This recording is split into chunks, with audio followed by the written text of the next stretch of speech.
在我们生活当中，每一个人的大脑里都有或多或少的一些不愿意让人知道的东西，尤其是深受传统中国教育的人群，他们大多会把自己的烦恼、痛苦深埋于心。精神病太荒谬了，你不是有精神病，你只是太累了，睡一觉就好了。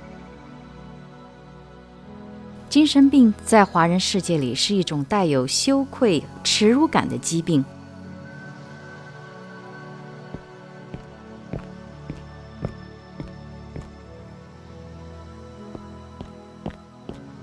你好吗？最近有什么事困扰着你？可以告诉我你的痛苦吗？我真的很担心你。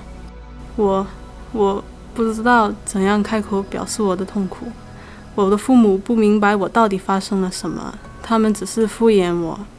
你知道我就在你身边的，我会帮助你的。